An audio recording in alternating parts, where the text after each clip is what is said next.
আচ্ছা, রেশন কার্ডে বানাম ভুল। রেশন কার্ডের সঙ্গে মোবাইল নাম্বার লিঙ্ক নেই, আধার কার্ড লিঙ্ক নেই। তো টেনশন কিসের? আজকের এই ভিডিওতে আমি দেখাবো আপনারা কীভাবে ঘরে বসেই মোবাইল বা ল্যাপটপের মাধ্যমেই সব কিছু ঠিক করে নিতে পারবেন। তো চলুন দেখা যাক আর কি নাকি। তো প্রথমে আমাদের যে কোনো ব্রাউজারে চলে আসতে হবে, আর এসে কিন্তু এখানে সার্চ করতে হবে food.gov.wp।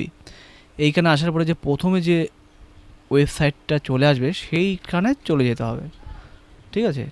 তো এইখানে চলে আসার পরে আমাদের এইরকম একটা ইন্টারফেস ওপেন হয়ে যাবে, ঠিক আছে? এইবারে এইখানে কিন্তু অনেক অনেক অনেক অনেক অপশান আসে, ঠিক আছে? অনেক অপশান। তো আমাদের এইখান থেকে যেই অপশানটা যেতে হবে সেটা হচ্ছে, তো এখানে চলে আসার পরে এই যে এখানে দেখা যাচ্ছে self service for ration card.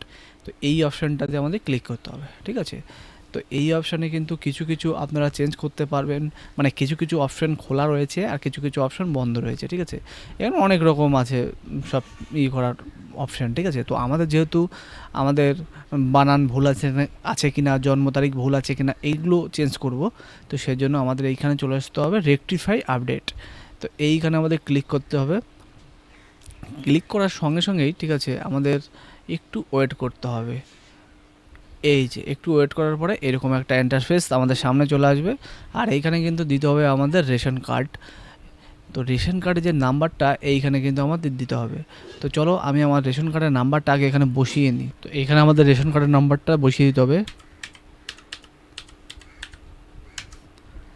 তারপর এই যে এইখানে আমাদের ক্যাপচার কোডটা বসিয়ে দিতে হবে। এখানে যে ক্যাপচার কোডটা আছে সেটা কিন্তু এখানে সুন্দর করে বসিয়ে দিতে হবে। আচ্ছা, বসিয়ে দেওয়ার পরে এই সার্চ অপশান এখানে আমাদের ক্লিক করতে হবে। এই যে ক্লিক করার পর কিন্তু আমাদের এইরকম একটা ইন্টারফেস এখানে চলে আসবে। এখানে নাম, gender, date of birth, Aadhaar card number, আর রেশন কার্ডের সঙ্গে কোন মোবাইল নাম্বার লিঙ্ক আছে সেটাও দেখা যাবে, আর কার্ডটা আমাদের অ্যাক্টিভ আছে কি না সেটাও এখানে দেখা যাবে। তো এইবার সবচাইতে বড় ব্যাপার হচ্ছে আমরা কি এখানে চেঞ্জ করব। যদি নাম ভুল থাকে তাহলে নামের এখানে একটা ক্লিক করব। যদি বয়স ভুল থাকে তাহলে বয়স এখানে টিকমার্ক দেবো। যদি জেন্ডার ভুল থাকে জেন্ডার ওখানে ক্লিক দিব, ঠিক আছে? তো যেটা আমাদের ভুল হবে তো সেইটা আমরা এখানে ক্লিক করব, ঠিক আছে? তো যাই হোক, এখানে আমি নামটা দিলাম, আর এইখানের নামটা দেওয়ার পর এই যে এইখানে আমাদের সেন্ড ওটিপি। তো আধার কার্ডের সঙ্গে যে মোবাইল নাম্বারটা লিঙ্ক আছে সেই নাম্বারে কিন্তু একটা ওটিপি যাবে।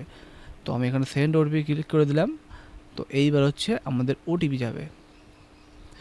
তো এইখানে যে ওটিপিটা যাবে সেই ওটিপিটা কিন্তু এখানে বসিয়ে দিতে হবে।